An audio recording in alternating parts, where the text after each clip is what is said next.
Pierre Mike Molowadi. Lelo toujours pour la situation, il y a Koya Jean-Pierre Mbemba na Paris pour une conférence na ye où il y a le bac qui est à tenir conférence na Paris. Boyebi mobilisation izo salema et mobilisation monene izo salema, c'est-à-dire pour na ko freiner Jean-Pierre Mbemba nzela mo et pas ya ba combattant surtout Dombo et puis na Mosusu. Ezala makambo ebele ebele oyo Dombo aye kolakisa et tout ça. Bon, de toute les façons, il faut tokende toyeba situation ezali ndenge nini, situation ezali nini na kati ya République démocratique du Congo. Parce que na kati ya ba makambo yango wana bake koévoquer boyebi, c'est vrai que une fois moi je lis na Jeune Afrique situation wana et puis na panzaki yango sango il y a que na panzaki yango sango, c'est-à-dire que j'avais publié. Il y a que nani Uganda va reconnaître, c'est-à-dire que va condamner na cour tribunal, c'est-à-dire que cour pénale internationale, c'est-à-dire cour de justice internationale. Va reconnaître Rwanda, c'est Uganda. Il y a Museveni, c'est-à-dire que va reconnaître Museveni d'avoir violé le territoire de la République démocratique du Congo et puis na kosala ba massacre na kati ya République démocratique du Congo bakateli 100 millions de dollars américains oyo il faut apesa comme indemnisation na kati ya na kati ya République démocratique du Congo. Et puis j'avais dit que mbongo yango wana soki ekomi ekokomela na maboko ya bamédiocre wana nde bakomela yango tchuku aussi longtemps ezali mbongo oyo il faut bakabela ba victime bapesa ba victime ba oyo baza ba victime ya ba guerre wana ya banini boyebi comme des déplacés. Nous avons au moins combien de millions de déplacés na kati ya République démocratique du Congo.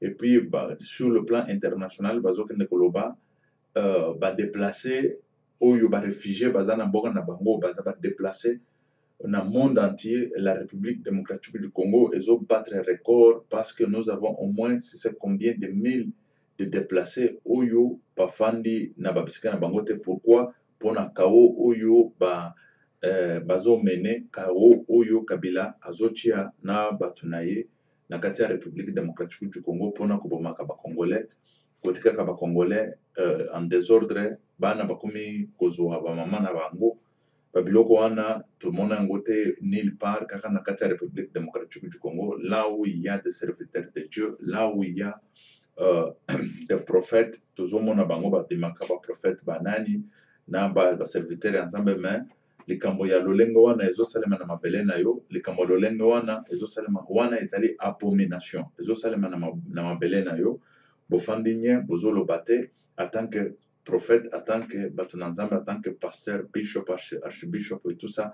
Je vous dis que là, ça prouve déjà bisika nini wapi bozali na Nzambe na bino, bisika nini oyo bofandi na Nzambe na bino, Nzambe ya lokuta, banzambe na Baal, tokende koloba banzambe na Baal, banzambe oyo baza banzambe ya solo te, parce que bisika oyo mwana na Nzambe afandi akondima bapeshe ya lolenge wana te. Nzambe atumba Sodoma na Gomorre mpona bapeshe ya lolenge wana. Mais na kati ya République démocratique du Congo, nous voyons comment est-ce qu'on est en train de manipuler le peuple congolais pour bakoma basalaka babiloko ya lolenge wana. Mais bato na Nzambe bafandi nye neti bamukuna neti baza tellement ebele oyo bazokende kondima basituation ya ndenge wana, et puis bazo appuyer le pouvoir bazosalela bango mpe lisusu na bacampagne mpo baya lisusu kosala baabomination na kati na mabele na biso. Mais ça on dit que non, ça suffit là, ça suffit pour la République démocratique du Congo. Bon, là tozokende continuer na koloba situation oyo ya Uganda. Museveni bakondane ye, il faut afuta mbongo, puis mbongo ya ebele 100 millions ya indemnisation mpona bato oyo bazali déplacé na kati ya République démocratique du Congo.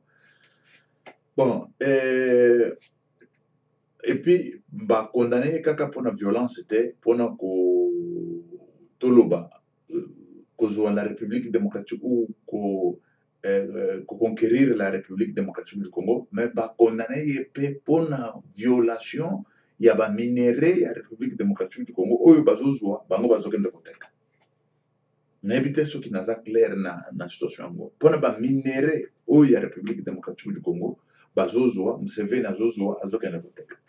Ezaka Museveni ye moko te, Rwanda pe aza kuna parce que Rwanda pour le moment il est sorti comme azali première toloba première producteur ya coltan oyo aza nango te na mabele na ye.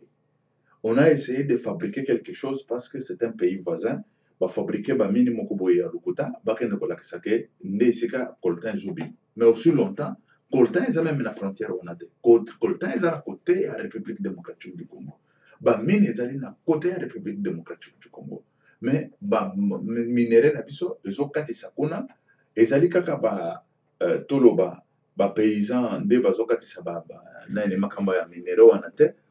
Même l'organisme international, ça, moi, je pèse mes mots.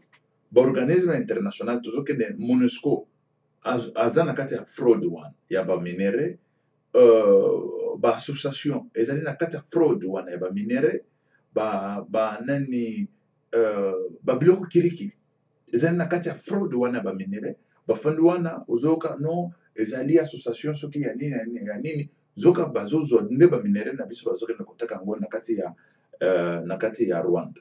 Rwanda sikoyo azozwa sur le plan international ye azokende kobima ke minéraux euti na sous-sol na ye. Aussi longtemps na sous-sol na ye, il n'a rien.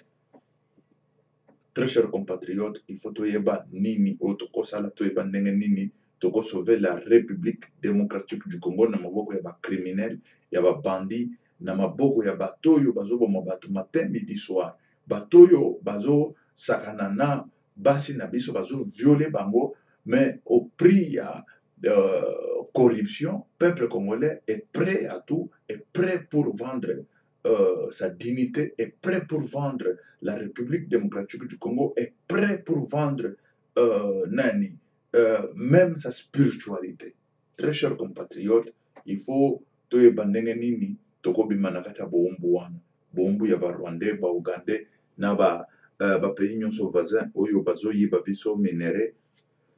Excusez, bazoyiba biso minéraux, bazoyiba biso bomengo, bazoboma biso matin midi soir. Situation yango wana ya Museveni, situation oyo bakondanaki ye, condamnation, c'est-à-dire que condamné légalement. Là, légalement, il est condamné de façon que indemniser la République démocratique du Congo dans la situation difficile oyo batie biso. Mais ce qu'au côté na biso pe, pourquoi on n'arrive pas à s'organiser? Parce qu'il y a un médiocre, un usurpateur oyo afandi na kati ya bokonzi. Il n'est pas congolais, mais il y a des Congolais oyo bazokende koapuye. Il y a des Congolais oyo bazokende kobetela ye maboko. Il y a des Congolais oyo bafandi pe bazokende pona bango, pona bamieto oyo bango bazozwa, bazokende kondima. Mais je vous dis que cela ici ekomi na suka, Nzambe ase aboyi yango, il a déjà extirpé ce mec, jeté balayé, bino nyonso kokota na kati ya prison, bato nyonso bazosala bisala sala, bazokende koapuye ye abusivement, bazokende koapuye un étranger de façon que biso tozalaka na bombo ya baétranger, bato nyonso wana kala mingi te bakozala na baro. Bakozala na baro, bakoyeba ndenge nini bakozala liboso ya juge ya République démocratique du Congo pour pas juger bango pona mabena bango basa. Très chers compatriotes, situation est tellement grave. Étant la gravité de la situation ezali na kati ya République démocratique du Congo, Mbemba azoya kosala na ye moi toloba sketch wana nga na kobenga ngo sketch, parce que ce n'est pas parce que quand tu appuies fulani ou appuies fulani ou non, wana eza sketch le 24 de ce mois ezali sketch oyo mbe bazoya kosala na kati ya république na kati ya Paris mpona kolobela makambo ya République démocratique du Congo, parce que situation eza chez biso ezali situation moko grave et gravissime. La situation est tellement gravissime, pourquoi? Parce que nous avons les problèmes, il y a bapaya, usurpation, il y a nani, il y a identité, usurpation, il y a République démocratique du Congo na bapaya, bafandi na toloba na tête ya République démocratique du Congo. Mais il faut tout d'abord tout récupérer Mboka. Mboka est en récupérer. Et à ce moment-là, on va parler, il y a comme il y a un partage de pouvoir, comme il y a un... Parce que, bah, élection, vous croyez qu'il y aura des élections chez nous? Il n'y aura pas d'élection. S'il y aura des élections, c'est... Et ça, bah, élection à Combo. C'est élection à Combo. Pourquoi? Je vais vous prouver. Très chers compatriotes, moi, j'ai été au village. Ebele nano bakenda na ba village te kaka ba village te même na Kinshasa wana pesa machine oyo kaka ordinateur oyo na avec opesa kaka n'importe qui quoi ba mususu bayebi yango te ebele bayebi yango te bao bayebi baza ba étudiante na ba étudiant bao bakenda kotangaka baoyo bakendaka na bango nani voilà et c'est ça ebele bayebi ba machine yango te bato ya palu wana oyo babanda kobetela palu mbunda matin midi soir bango bayebi machine nani tozokende koloba bato ya palu wana na muzito oyo aza na bato na ye ebele oyo bayebi bamashine wana te nayebi bango babanda kobetela muzito mbunda matin midi soir lorsque muzito était premier ministre na mboka wana. Mais c'est vrai, Mouzito Yawana les lois comme une opposition. Et cette opposition, vous croyez qu'on va compter quoi sur cette opposition et à Mouzito?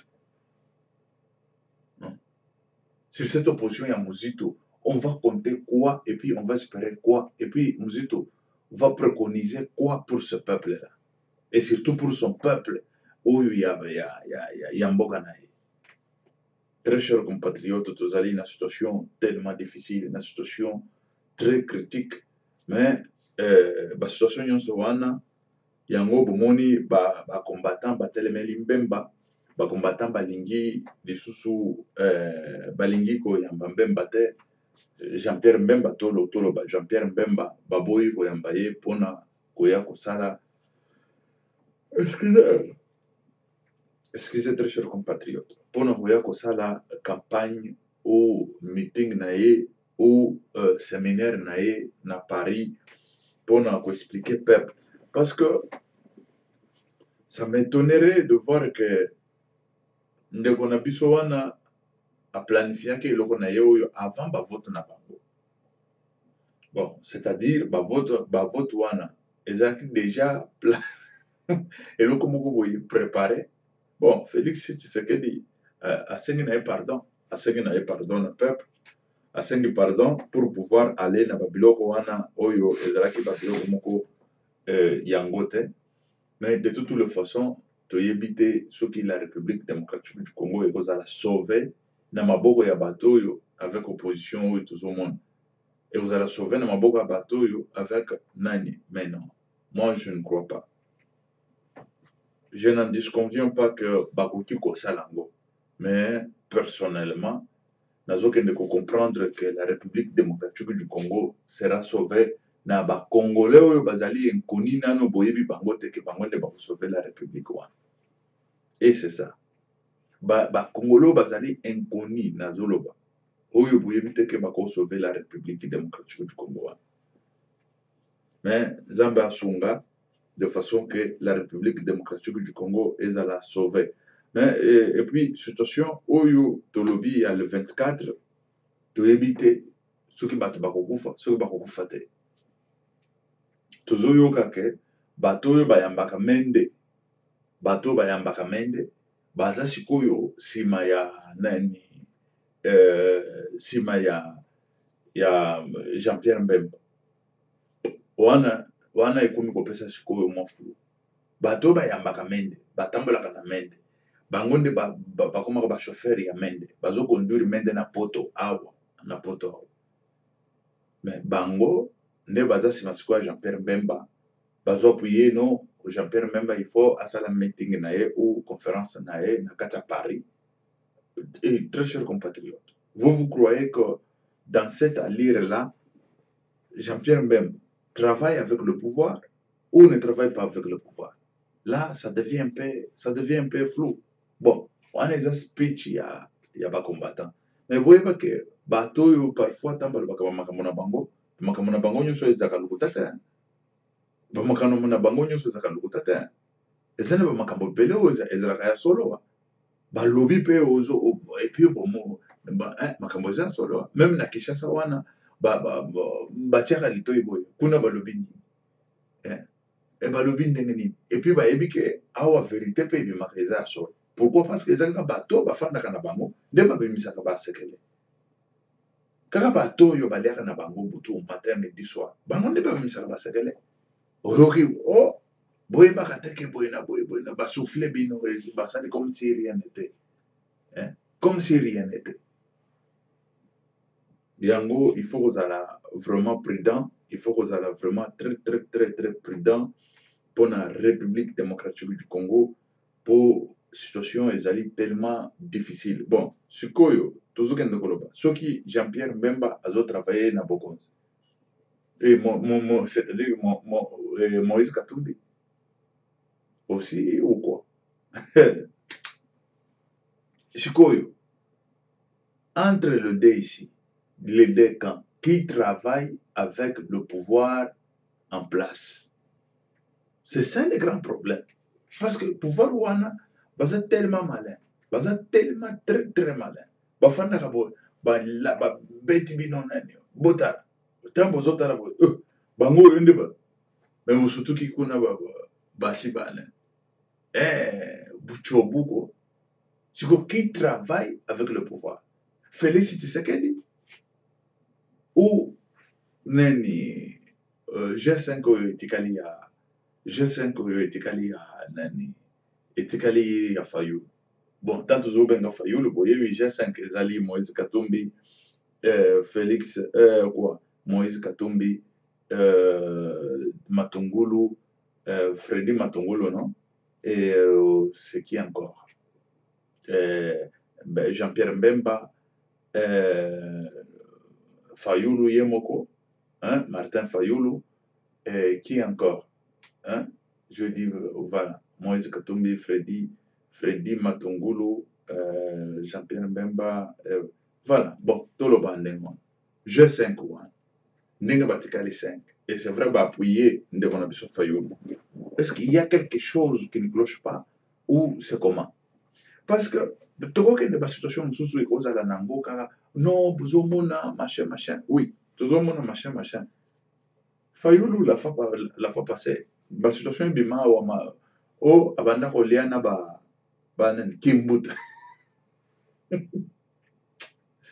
zambe kimbuta muto Bokonzi mais aza master ya nani muto aza opposant oh balingi baboma ye opposant et tout ça aza master na ye et après aye kobimisa excusez que Fayulu aliaki 100,000 na ye $100,000 soki ndenge nini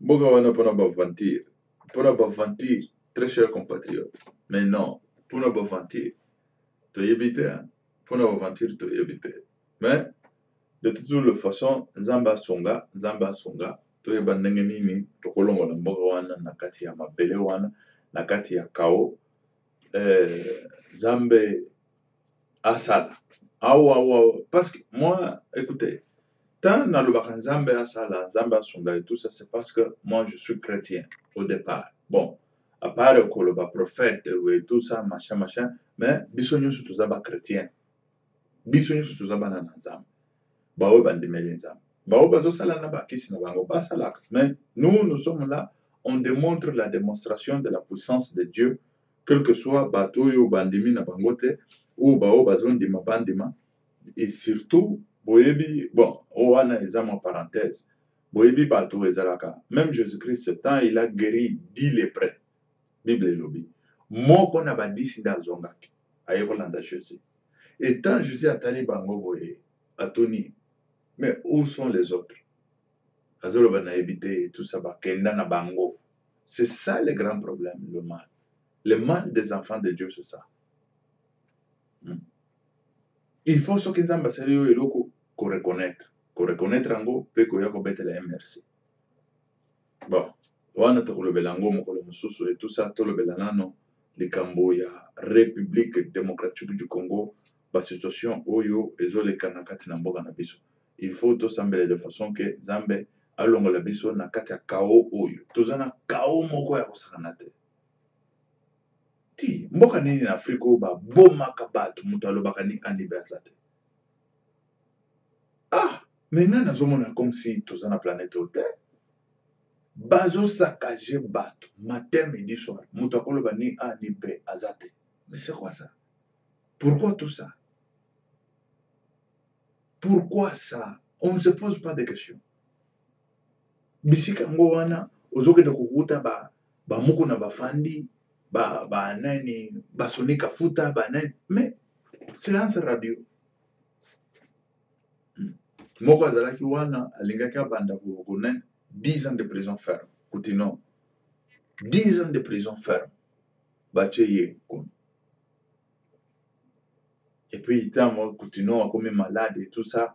Voilà. Bazoti comme déjà malade avec 10 ans de prison ferme.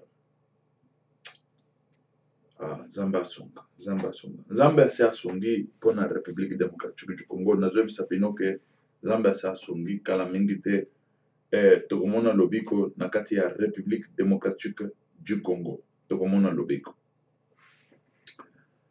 Bon, c'est la situation mususu ezali situation bozomona na Beni chaque fois bato bazokufa et c'est vrai bato bazokontinue na kokufa. La MONUSCO il a publié bato basoda na ye baotokokufa na affrontement na ADF siko ADF na luwana baza banani barebele bauti wapi tozoyeba même kutu te baza kaka barebele oyo Kabila azokenda na kocréer à gauche à droite parce que Kabila sans le sang il ne peut pas vivre. Sans verser le sang des enfants du Congo, les enfants du Congo, Kabila ne vit, c'est-à-dire qu'il ne va pas vivre. Na moi sinaye wana ya mopagano parce que ce que moi sinaye azaki chrétienne alinga ke imsa Kabila ke atika babuzoba na wana atika kobomaka bana Congo de façon que kimia ekota na kati ya République démocratique du Congo. Du Congo. Bon, situation ezali que FCC boye bakake FCC ezali eloko moko boye fandi nango wana na minute oyo bazolobela yango lisusu te bango batikali bazotala sikoyo bato opposition ndenge bazobunda ndenge bakabwana ndenge bako ekomi actualité mais bango sikoyo na CC bazokende na koprepare moyibi détournement bazokende na koyiba baminere na minute oyo chaque jour il y a des minéraux oyo ezobima bakotaka Sombalesa kuna matin midi soir il y a des minéraux ezobima bakote ya Rwanda wana matin midi soir oyo bakoltan ezokota na Rwanda matin midi soir il y a ba diamant oyo ezokende na kobima na kati ya République démocratique du Congo matin midi soir. Le pétrole n'en parlons pas. Le pétrole oyo ya Mwanda ezokende na kobimaka nango chaque jour. Mais koto oyo opposition ezali na kati o nani alobi Fayulu o Tshisekedi alobi et tout ça. Mais koto oyo bato oyo bafandi wana na bokonzi batikeli bino bale bolo bakabino babiloko na bino bosana bango batikalaka na kati ya kulisi bazoyiba bazodetourne bazolia mbongo ya République démocratique du Congo matin midi soir. Pona bango eza chance balingaka te bolobelaka bango balingaka te boyeba basali nini bateki nini mbongo nini bale mbongo nini oyo eza détourné non bino bofandaka na ba distraction sikoyo kala ezalaki ba musique batieli bino ba musique botalaka ba musique et tout ça mais lelo ndenge sikoyo ekomi ka politique mais sikoyo ekomi bato ya opposition batalaka bato ya opposition wana ndenge bazobunda ndenge bazobeta na makofi biso kote oyo tofandi na biso nye tozolia tozosepela tozoprépare bafraude tozoprépare moyibi détournement de fonds publics et tout ça bazoprépare babiloko nyonso wana bazoprépare moyibi mpe ya baélection et tout ça nananga oyo nzambe oyo babengaka paster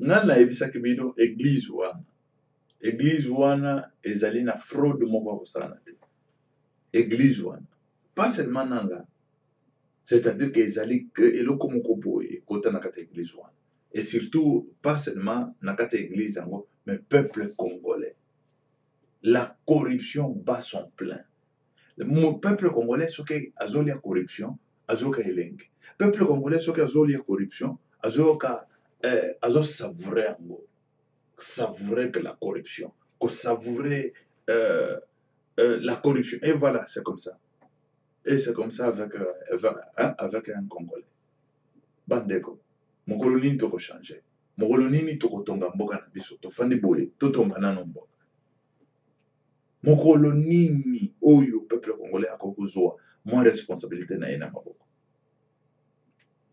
mokolo nini oyo congolais akoki kofanda boye akomi mpe kokanisa neti motu sans kokanisa corruption sans kokanisa ndenge nini nono akomi kokanisa ndenge nini akovivre neti motu atonga mpe mabele na ye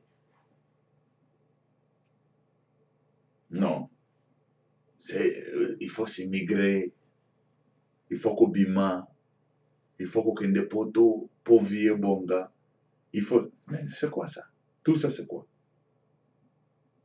ozoka na monoko ya congolais yo mutu okobongisa mboka oyo toi tu crois que yo mutu okobongisa mboka oyo mais c'est quoi ça liloba wana il faut évider na kati ya république démocratique du Congo et tout ça nous avons besoin ya bato neti musicien na biso par exemple Kofi Olomide ndenge asi abimi na ye akomi mpe kolite là on l'en félicite pourquoi parce que il faut alite mpona mabele na ye mabele ya bana na ye mabele ya bana na ye oyo bisika il faut baya bavivre oyo bisika il faut bazalaka à l'aise ce n'est pas que mpona kozala à l'aise il faut ozalaka libanda ya république démocratique du Congo mais non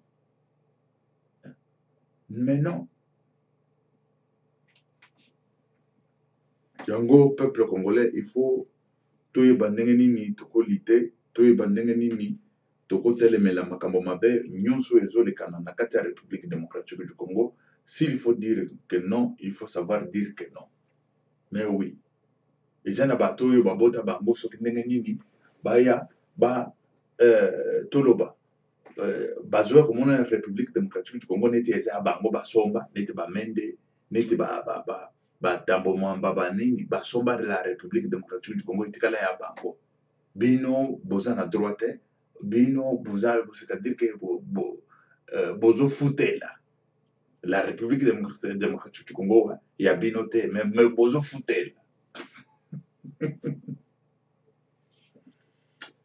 nzambe nake bozofutela na kati ya république ozofutela c'est pas que kofutela ndako ozofutela la république démocratique du Congo okomi neti mopaya non il faut ozala na carte de séjour o mikolo bazokatela yo bakatelaki yo combien bakatelaki yo 3 mois evide bima kende bakatelaki yo inane bima kende et c'est ça nde mikanda oyo tozalaka nango na poto mokanda c'est-à-dire que bakateli yo to bamwa mikolo fanda nano ntango kofanda ofandi bakateli yo to bamwa mikolo mosusu soki bamoniki ozofanda bien ozosala bien bapesi yo siko 10 ans oyo babengaka 10 ans na Bruxelles ezalaka ba 5 ans na baespagne eza ba 5 ans na baportugal mpe ba 5 ans c'est-à-dire que bapesi mpe ya libela ya kefanda na yo sikoyo ozalaka l'aise na mboka na biso et c'est comme ça sikoyo chez biso mboka na yo ya tata na yo ya mabele na yo ezokomaka ndenge wana barwanda nde bafandi kuna na badouane bazolia bambongo ya badouane na ba contribution bazola bango ba contribution na ba, et tout ça en connivence avec le peuple congolais, en connivence avec ba criminels oyo baza wana, et ça va, l'argent s'évapore comme ça.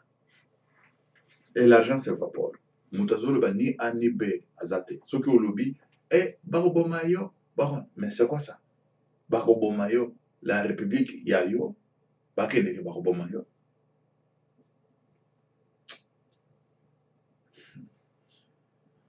Ok, merci très chers compatriotes. Ezalaki Wabino, Pierre Mike Mulowai, le prophète.